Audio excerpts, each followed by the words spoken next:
Cinta setelah menikah, bab 15. Yuki bermimpi. Dalam mimpi itu, dia kembali ke kota asalnya dan lagi kembali ke sekolahnya. Kemeja putih Kak Stephen begitu menyilaukan di bawah sinar matahari. Tubuhnya yang panjang begitu tinggi, begitu membanggakan. Gigi putih yang rapi, senyumannya menyilaukan. Berkata padanya, "Yuki, cepat lari, sudah terlambat." Ketika terbangun sudah jam 7.30. Dia ada di kelas pagi hari ini. Butuh lebih dari 20 menit untuk pergi dari kampusnya dari rumah. Jika tidak buru-buru, benar-benar akan terlambat. Yuki bangun dengan kecepatan cahaya, menyikat gigi dan mencuci wajahnya. Mengenakan gaun berwarna biru yang dicuci hingga memutih, meraih tasnya dan berlari ke kampus. Demi menghemat biaya asrama, dia lebih suka tinggal di rumah di komplek Lodan yang kumuh. Antrian sudah sangat panjang di depan stasiun. Yuki menghela napas. Berdiri di ujung antrian, tiba-tiba teringat kata-kata kakak kelasnya dalam mimpi itu. "Yuki, cepat lari, sudah akan terlambat." Ya, sejak bisnis ayahnya bangkrut, hidupnya terus tidak berhenti untuk berlari. Cepat lari, cepat lari. Apapun yang dilakukan, dia harus bekerja keras sekuat tenaga. Yuki mengambil semua kelas yang dia bisa ambil. Dia memiliki 3 pekerjaan di waktu luangnya. Kelelahan pun tidak berani beristirahat. Dia sudah bukan nona besar yang dicemburui oleh banyak orang. Dia hanya bisa berlari tanpa henti. Dengan demikian, dia tidak akan terbebani oleh beban hidupnya. Kak Stephen, jika bertemu lagi, apakah dia masih mengenalku? Yuki sedang bergumam dalam lubuk hatinya. Matanya yang jernih ditutupi dengan lapisan tipis kabut air. Kak Stephen, apakah masih mengingatnya? Menggelengkan kepalanya, menekan kesedihan ini ke bagian hatinya yang terdalam. Yuki berkata pada dirinya sendiri, tidak boleh menjadi lemah. Ayahnya masih terbaring sakit di ranjang. Dia tidak memperbolehkan dirinya rentan seperti ini. Bus masih belum datang. Yuki sedang terburu-buru. Ada 2 kelas yang sangat penting pagi ini. Katanya, dosen mengundang siswanya yang paling membanggakan untuk memberikan mereka latihan berita yang komprehensif. Ini adalah kesempatan yang sangat langka. Bagaimana bisa dia terlambat? Tit! Terdengar suara klakson mobil. Oh, mungkin dia menghalangi jalan orang lain. Yuki dengan cepat berpindah posisi. Matanya masih menatap ke arah bus. Titit! Klakson mobil itu kembali berbunyi. Yuki mengerutkan keningnya. Melihat posisi di bawah kakinya, dia tidak menghalangi jalan orang lain. Dan lagi ini adalah jalur bus. Bagaimana bisa mobil pribadi melewati sini? Dia tidak mempedulikannya. Hatinya sedang sangat cemas. Hanya menantikan bayangan bus agar cepat muncul. Lagi-lagi, klakson mobil masih berbunyi. Memangnya kenapa jika memiliki mobil? Bergumam dalam hatinya. Yuki tidak tahan untuk tidak menoleh. Untuk apa memencet klakson terus-menerus? Aku tidak menghalangi jalanmu. Jendela Lamborghini itu perlahan diturunkan. Raihan memegang setir di satu tangan. Satu tangannya lagi dengan santai diletakkan di luar jendela. Matanya bersinar. Sudut bibirnya mengulas senyum tipis. Yuki melamun selama 3 detik. Kemudian segera tersadar. Cara terbaik untuk memperlakukan orang yang menyebalkan adalah dengan mengabaikannya. Menolehkan kepalanya, Yuki langsung menganggap Raihan bagai udara. Yuki lanjut mengantri untuk menunggu busnya. sama sekali tidak melihat ke arah Raihan.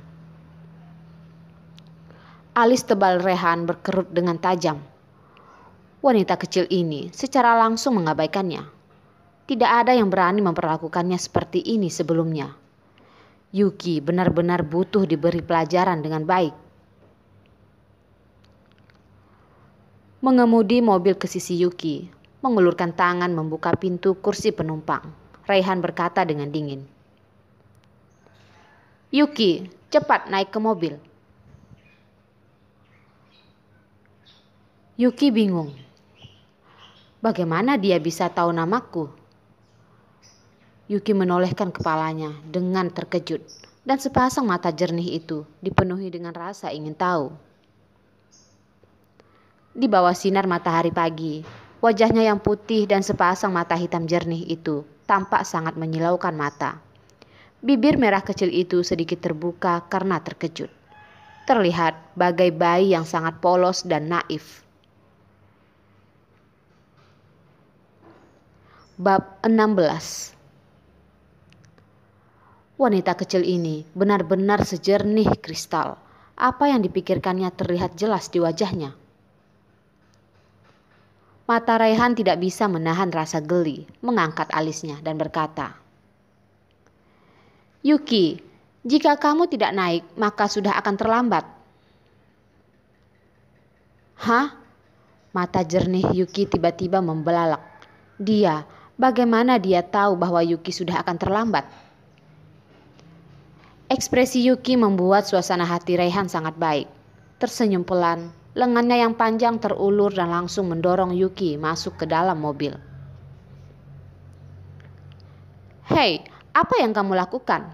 Lepaskan aku." Yuki terkejut dan berusaha melawan. "Diamlah." Raihan tidak berbicara dan langsung memakaikan sabuk pengaman kepada Yuki.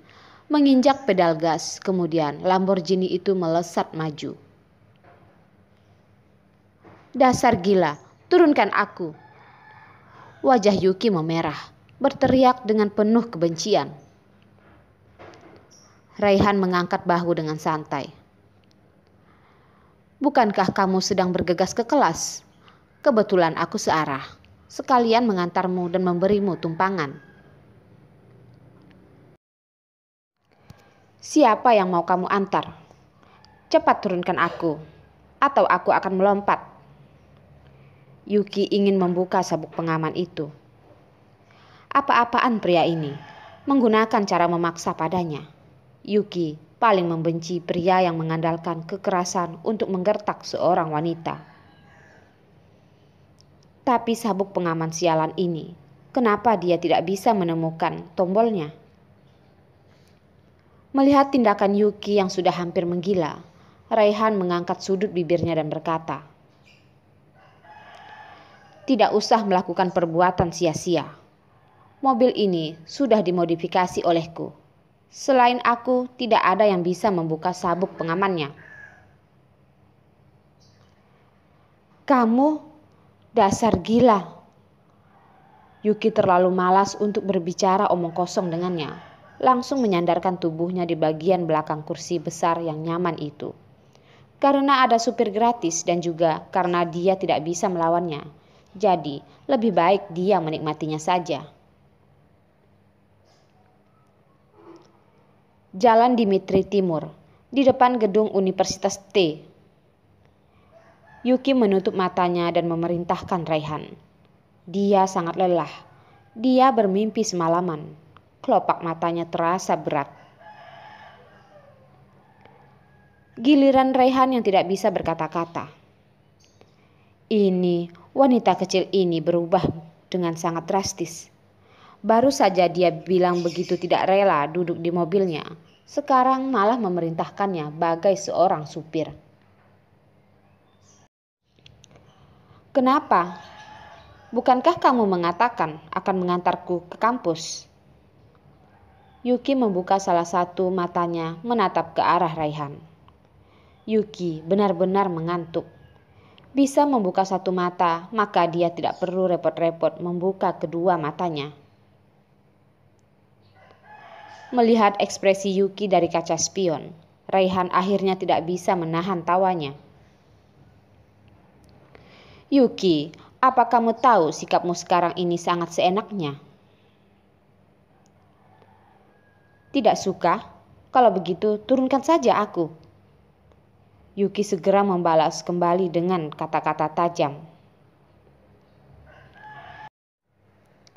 "Di jalan tol tidak boleh berhenti," kata Raihan membalas dengan datar, tidak lagi memperdulikan Yuki. Raihan harus membawakan kelas di Universitas T. Dia harus mengingat kembali bahan pembicaraannya di otaknya sekali lagi. Seketika mobil itu hening. Mobil itu berjalan dengan mulus, nyaris tidak merasakan getaran apapun. Yuki menutup matanya. Kelopak matanya sangat berat, tapi dia tidak bisa tidur. Mimpi-mimpi kacau itu kembali mengalir ke dalam benaknya.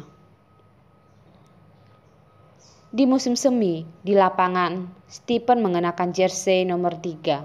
Setelah melakukan tembakan 3 angka yang indah, dia tersenyum pada Yuki yang lewat. Langit seketika hening, hanya menyisakan wajah yang tersenyum itu.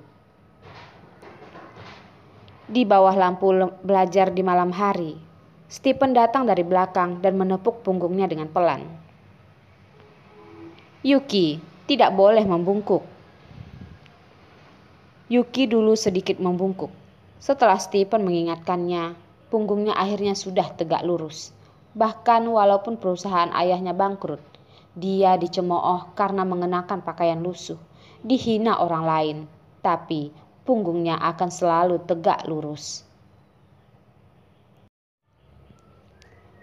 "Kak Stephen." Mata Yuki tiba-tiba berair. Dengan paksa dia menutup matanya, tidak membiarkan air matanya mengalir keluar. Yuki berusaha sangat keras hingga jantungnya merasa sakit.